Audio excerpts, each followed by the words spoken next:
नमस्कार, स्वागत है आपका विराट 24 न्यूज में। मैं हूं आपके साथ हर्ष और शुरू करते दिन भर की बड़ी खबरों के साथ।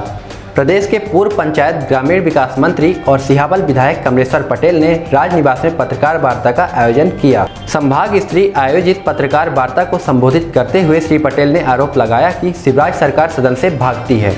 5 महीने के कोरोना काल में सामान्य से 54% अधिक मौतें हुई। बलात्कार में प्रदेश फिर नंबर 1 है। यही नहीं, 42 साल की सबसे बड़ी महंगाई, विश्व आदिवासी दिवस की भावना पर कुठाराघात और पिछड़ा वर्ग के 27% आरक्षण पर उदासीनता की चोट कर रही है। श्री पटेल ने कहा कि सरकार की मंशा सदन चलाने की नहीं थी, इसलिए सारे महत्वपूर्ण विधायी कार्य दूसरे दिन के लिए सुरक्षित रखे गए। शोर शराबे के बीच विधेयक पास करा लिया गया और जानबूझकर समय से पहले विधानसभा स्थगित कर दी गई। श्री पटेल ने कहा कि विपक्ष के पास अपनी बात कहने के लिए 4 हथियार हैं: स्थगन, ध्यानाकर्षण, 139 पर चर्चा और अशासकीय संकल्प। कार्य मंत्रणा समिति की बैठक में कांग्रेस ने डीजल, पेट्रोल, रसोई गैस महंगाई पर चर्चा की बात कही थी और बाढ़ से हुई तबाही, 27% आरक्षण, 9 अगस्त विश्व आदिवासी दिवस, कोरोना से हुई मौतें, जहरीली शराब से हुई मौत जैसे अन्य मामलों की लिखित जानकारी दी थी, लेकिन इन्हें कार्यसूची में शामिल नहीं किया गया और एक ही दिन में सारे कार्य सूची में लिखकर विधानसभा को समाप्त करने की मंशा जाहिर की गई। आइए आपको सुनाते हैं श्री पटेल ने क्या कहा। सभी पत्रकार साथियों का सादर अभिनंदन। और आज नागपंचमी का त्यौहार भी है, इसके लिए आप सभी को भी और साथियों को भी, हमारे पार्टी के वरिष्ठ नेता, हमारे जिला कांग्रेस कमेटी के अध्यक्ष दूबी नारायण शुक्ला जी है, शहर के अध्यक्ष पूर्वी सिंह मंगू जी है, संसदीय सचिव मिश्रा जी है, हमारे शुक्ला जी है, जिला कांग्रेस कमेटी हमारे तिवारी जी हैं, सिद्धार्थ जी जो लोकसभा के प्रत्याशी रहे हैं, हमारे नवा शंकर सिंह जी हैं। इस तरफ हमारे आदिवासी नेता, हमारे पूर्व विधायक महोदय हैं, पूर्व जिला पंचायत अध्यक्ष साकेत निगम हैं, पूर्व विधायक विद्यावती जी हैं, जनपद अध्यक्ष प्रभाती हैं। तो आप सभी साथियों का आज पत्रकार वार्ता के माध्यम से संवाद करने का अवसर मिला है। आप सभी का पुनः हार्दिक अभिनंदन, स्वागत। आप सबको जैसा कि मालूम है कि बहुत कम समय के लिए विधानसभा सत्र का आहूत किया गया और विधानसभा सत्र जैसा कि अभी तक हमारा अनुभव रहा है, इतने कम समय के लिए कभी भी सत्र आहूत नहीं किया। और 4 दिन के सत्र का जो आयोजन था उसमें भी 3.5 घंटे में सत्र का समापन हो गया। सच बात, ध्यानाकर्षण क्वेश्चन के माध्यम से लगाया और किसी भी प्रकार की कोई चर्चा सदन में नहीं हुई और सरकार प्रदेश की जनता के, जिले की, क्षेत्र की जनता की समस्याओं के निराकरण करने के बजाय वो भागना चाहती है। सरकार अपनी कमियों को छुपाना चाहती है। हमने स्वयं कोविड-19 में कितने कर्मचारियों की मृत्यु हुई और उनके आश्रितों को कितने लोगों को अनुकंपा नियुक्त हुई, जवाब सरकार की तरफ से आया कि अभी जानकारी एकत्रित की जा रही है। इतना समय हो गया, पूरे प्रदेश में कितने सारे लोग, अधिकारी, कर्मचारी, संविदा कर्मी, परिवार उजड़ गया, पर सरकार कितनी लापरवाह है। आप सब जानते हैं कि दवाइयों के अभाव में किस तरह से लोगों की जान गई, ऑक्सीजन के अभाव में किस तरह से लोगों की जान गई, किस तरह से कालाबाजारी हुई और आज भी अस्पतालों की स्वास्थ्य सुविधाएं सुधरी नहीं। प्राइवेट हॉस्पिटल में चले जाइए, सरकार का ठेका चल रहा है, सारी योजनाओं का लाभ प्राइवेट हॉस्पिटल में और ट्रांसफ़र हो जाता है कमीशन। तो भ्रष्टाचार इतना चरम सीमा पर हो गया इस सरकार में। सरकार की क्या स्थिति है आप समझ सकते हैं। हमने और भी बहुत सारे विषय, ये सब जो हमने विधानसभा में उठाए थे, जो जवाब आया है, 1-2 विषय का जवाब आया, बाकी का तो जवाब भी नहीं आया।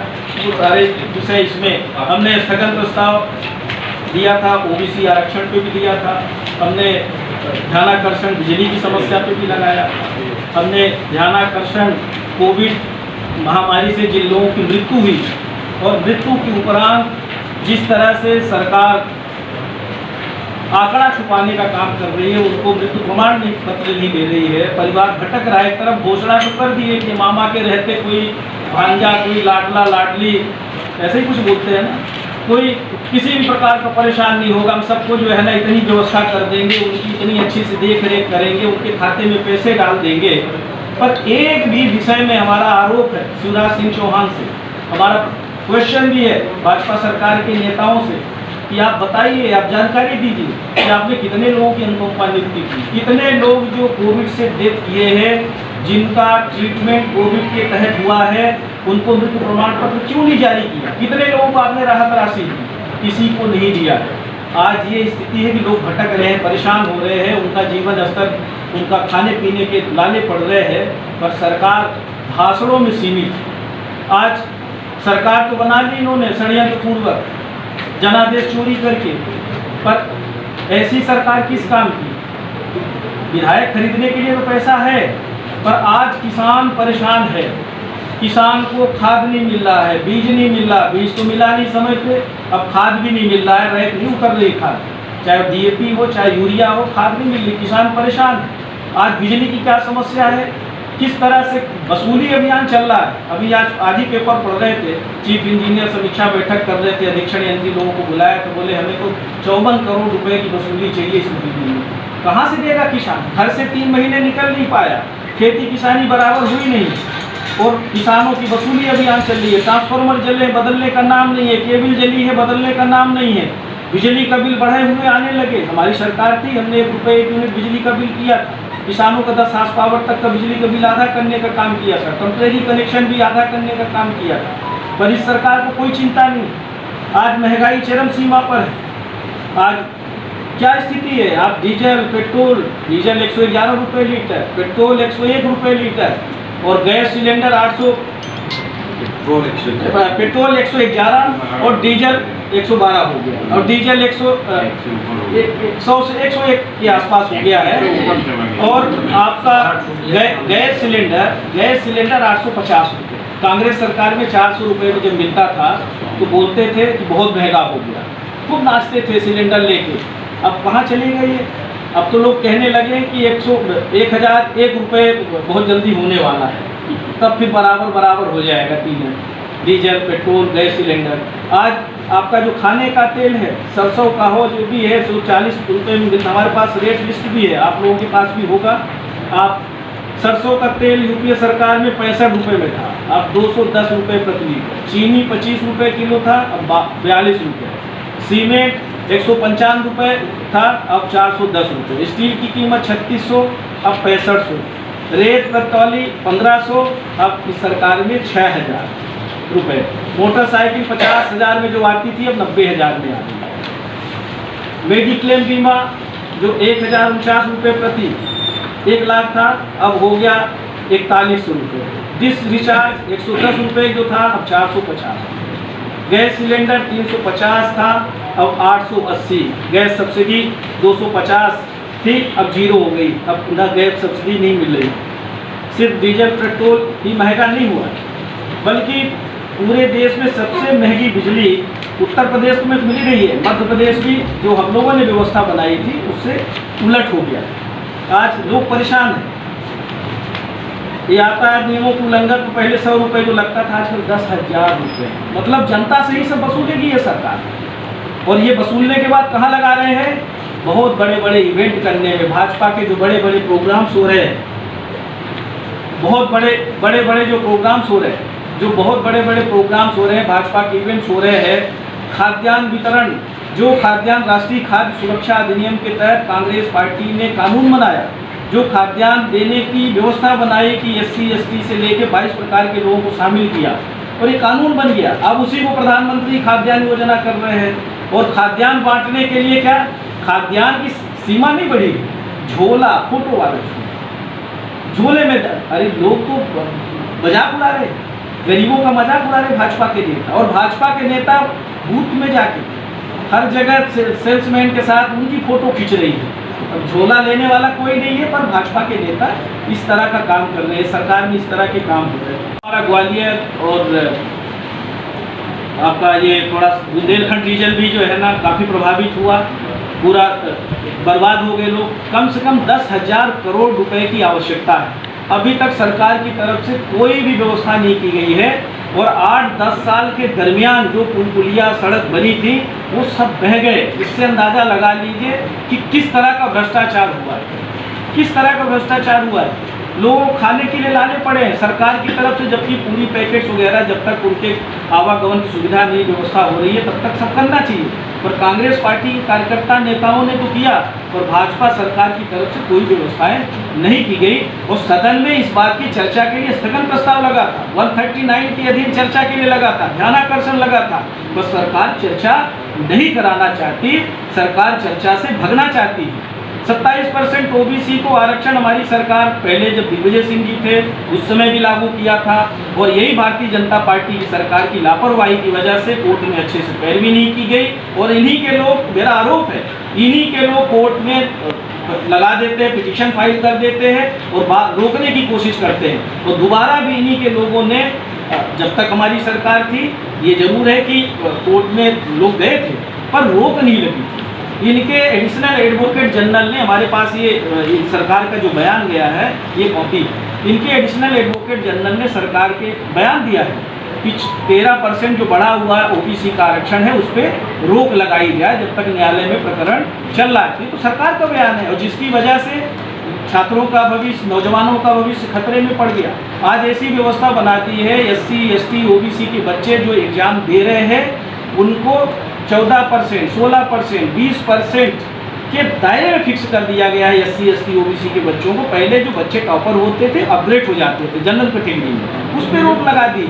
हमारी सरकार ने 10% PWS को भी आरक्षण देने का काम किया था। हमारी सरकार सबको साथ में लेके, कमलनाथ जी की सरकार ने, हमारी UPA की सरकार ने, जब भी हमारी देश और प्रदेश में सरकारें रही हैं, सबके लिए काम किया और सबको आगे बढ़ाने का काम किया है। पर भारतीय जनता पार्टी की सरकार की नीयत बिल्कुल ठीक नहीं है। आज महंगाई पे विधानसभा में स्थगन प्रस्ताव, ध्यानाकर्षण, सारी चीज़ें लगी थी, पर चर्चा कराने से भगते, उल्टा हम लोगों के ऊपर आरोप लगाते हैं। कोई बोलेगा नेहरू जी की वजह से महंगाई बढ़ गई, सरकार के मंत्री बोलते, शर्म आती है। क्या शिक्षा दी?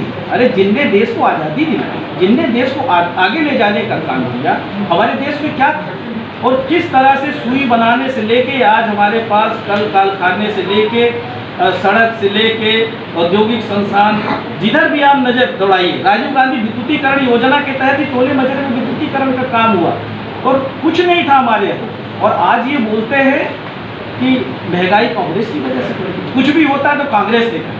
अरे आप भी तो हो, 16 साल से मध्य प्रदेश में 17वां वर्ष चल रहा है, आपने क्यों नहीं प्रयास किए? मेरा आरोप है, क्यों नहीं पिछड़ा? बोलते हैं कि हम लोग पाखंड कर रहे हैं, विधानसभा में मुख्यमंत्री खड़े होकर बोल रहे हैं कि कमलनाथ पाखंड कर रहे हैं। अरे पाखंडी तो आप हो शिवराज सिंह जी, पाखंडी तो मोदी जी हैं, अमित शाह हैं, भाजपा के नेता पाखंडी हैं जो देश की जनता को गुमराह करने का काम कर रहे हैं। कहाँ गया आपका डिजिटल इंडिया? कहाँ गए स्मार्ट सिटी?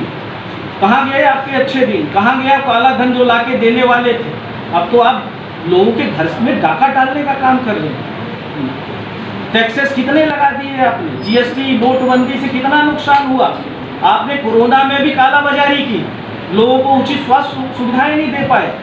आज बेरोजगार घूम रहा है, जिनकी भर्तियां हो गई, सिलेक्शन हो गया, उनकी ज्वाइनिंग नहीं हो रही, शिक्षकों की ज्वाइनिंग नहीं हो रही है। आज हमारा स्वास्थ्य व्यवस्था पूरी तरह से गड़बड़ा गया, हमारी आज शैक्षणिक व्यवस्था पूरी तरह से गड़बड़ा गई। आज महाविद्यालयों में देखिए, स्कूलों में देखिए, शिक्षकों की भर्ती नहीं हो रही है, महाविद्यालयों में खाली है जगह। स्वास्थ्य सुविधाओं की क्या स्थिति है आप जानते हैं, हमारी सड़कों की क्या बदहाल स्थिति है। शिवराज सिंह जी तो अमेरिका गए थे, कहाँ बोले यूनाइटेड स्टेट्स से अच्छी है तो हमारे यहाँ की सड़कें हैं। ये उनका वक्तव्य वीडियो वायरल हो रहा है, आप लोगों के पास भी आया होगा, बहुत पुराना भी फिर से आ गया मार्केट में। तो आज देखिए क्या स्थिति है सड़कों की। तो ये सारा का सारा जो पैसा है, जो सारा टैक्स है, सारा का सारा पैसा ये पूरी तरह से इवेंट मैनेजमेंट में लगा रहे हैं। भाजपा नेता अपनी छवि चमकाने में लगा रहे हैं, प्रदेश की और देश की जनता के साथ कुठाराघात कर रहे हैं, उनके साथ अन्याय कर रहे हैं। और अब कांग्रेस पार्टी के नेताओं ने तय किया है कि हम आप सबके माध्यम से तो अपनी बात रख ही रहे हैं, पर अब हम सड़क पे भी लड़ाई लड़ेंगे, सदन पे भी लड़ाई लड़ेंगे। हमारे नेताओं के ऊपर, हम लोगों के ऊपर आरोप लगा रहे कि हमने सदन नहीं चलने दिया। अरे सदन कार्यसूची तय होती है, दिन भर की कार्यसूची में पूरा रूटीन जारी होता है कि आज इन विषयों पे चर्चा होगी। जब आपने महत्वपूर्ण विषय 2 दिन में उल्लेख नहीं किया, ना ही आपने प्राकृतिक आपदा का उल्लेख किया, ना ही आपने महंगाई का उल्लेख किया, ना ही आपने 27% आरक्षण का उल्लेख किया, ना ही आप बेरोजगारों के लिए उल्लेख किया। अब तो ये स्थिति हो गई, अगर बेरोजगार आंदोलन करते हैं तो उनको लाठी डंडे से पिटवाते हैं। अभी हमारे भोपाल में भी हमारे युवक कांग्रेस के साथियों के साथ मार पिटाई की, कई लोगों के सर फूट गए। महंगाई और बेरोजगारी पे बात करना गुनाह है क्या? आप जब बात करते थे तब क्या स्थिति थी? आज 2 करोड़ प्रतिवर्ष नौजवानों को रोजगार देने की बात मोदी जी ने कहा था। रोजगार तो नहीं मिले बल्कि छिन गए लोग। उन्होंने कहा था किसानों की आय दोगुनी कर देंगे। आज किसान बदहाल है। आज किसान न्याय पाने के लिए 8 महीने से संघर्षरत है। और दिल्ली जाने पे उनके साथ क्या बर्ताव हुआ था, आज क्या नहीं हो रहा है। आज आप देखिए, एक मुख्यमंत्री दूसरे मुख्यमंत्री के खिलाफ FIR दर्ज करा रहा है और उन्हीं की सरकार है दोनों जगह। किस तरह का क्रूर मजाक हो रहा है हमारे देश के साथ। हमारी संवैधानिक व्यवस्था को भारतीय जनता पार्टी की सरकार, उनके नेता तार तार करने में लगे हैं। आज संविधान बचाने की जरूरत। हम 75वीं वर्षगांठ मनाने जा रहे हैं आज़ादी की, और एक तरफ हमारा जो हमें संविधान मिला है वो खतरे में है। अगर हमारे सांसद विधायक आवाज उठाते हैं, बात करने की कोशिश करते हैं, अभी राज्यसभा में क्या हुआ, राज्यसभा में बाहर से लोगों को हायर करके और हमारे सांसदों को पिटवाया गया। विधानसभा में भी यही हालत पैदा होती है, डराने की कोशिश करते हैं। कोई बोलता है, सब जनता की आवाज उठाता है तो उसके ऊपर कार्रवाई कर दो, केस बना दो, उसको डरा दो। पर हम लोग डरने वाले नहीं। हम लोग देश को आज़ादी दिलाने वाली पार्टी के लोग हैं और हम लोग प्रदेश की और देश की जनता के हित में पूरी लड़ाई लड़ेंगे। और जब तक भारतीय जनता पार्टी की सरकार को केंद्र और प्रदेश से नहीं भगा देंगे तो हम लोग ये लड़ाई प्रदेश की और देश की जनता के हित में लड़ेंगे। पहले लड़े थे गोरों से और अब लड़ेंगे चोरों से और जोरों से। ऐसे ही तमाम बड़ी खबरों के लिए आप बने रहिए हमारे साथ और देखते रहिए विराट 24 न्यूज। धन्यवाद।